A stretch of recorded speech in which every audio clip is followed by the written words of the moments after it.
moments away from Vice President Harris speaking there at Arlington National Cemetery in observance of Veterans Day. She will lay a wreath at the tomb of the unknown soldier. Today, of course, we remember the many veterans who served this country, sacrificed so much. People like Special Forces veteran Scott Mann, a retired Army Lieutenant Colonel who served in Iraq and Afghanistan. Lieutenant Colonel, always good to have you on. Thanks so much. Thanks for having me on, Jim. It means a lot. Happy Veterans Day. 20 years of war in Iraq and Afghanistan, at best uncertain outcomes of those wars. A country, our own country, that puts so much on a tiny portion of the population. Repeated tours of duty, unlike the military's ever seen before. I wonder, given the work you still do with veterans, how do you maintain positivity on a day such as today? Well, it's hard, and a lot of our veterans are not able to do that. They're not victims. They're just dealing with the corrosive nature of war. I mean, the first thing I always say, Jim, is our veterans and our military families are one of our greatest national treasures. I mean, we saw that when Afghanistan collapsed in August of 21 with Operation Pineapple Express and Moral Compass and all these other volunteer groups that stepped into the fray. I mean, we need our veterans and our military families leading us in these low trust times. We always have. But I will tell you, it's not an endless well of resources. For our veterans, they have endured 20 years of really, really challenging times on top of a moral injury at the end of this war with the abandonment of our allies. And it's a tough thing to overcome. You've spoken about mental health for years, mental health of veterans, but particularly in the wake of the Afghan withdrawal. That withdrawal, in your view and the view of others, being really tough to get over and sparking more, frankly, issues and suffering.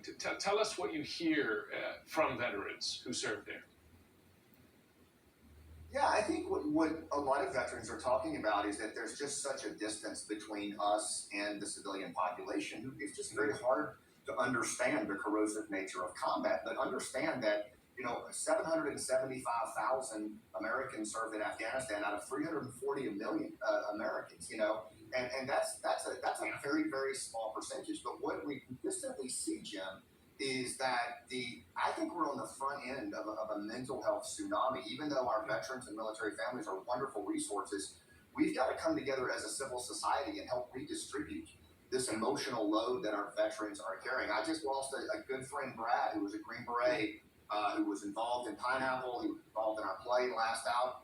And, the demons finally took him, and it was the collapse in Afghanistan and things in Ukraine that took him there. And it just, 20 years after this war started, to lose friends like that, man, I mean, it's so senseless. And we have to come together as a society to figure out ways to deal with these mental health issues and help our veterans get back in the game and lead us the way they're designed to lead. I'm so sorry to hear that about your friend. We just saw the First Lady arriving there at Arlington. But before we go, today's your 27th wedding anniversary. I want to wish you and your family and your better half congratulations, but a chance to speak about the sacrifice of families of veterans as well.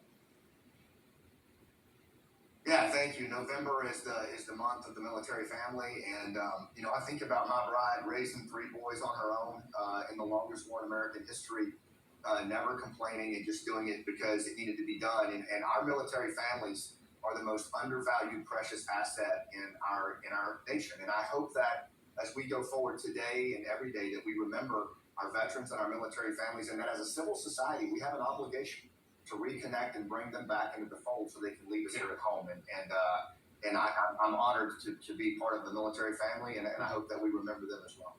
Well, we send you our best, Lieutenant Colonel Scott Mann, and the many veterans and their families who are watching right now. Thanks so much to you as well. Thanks so much, Jim.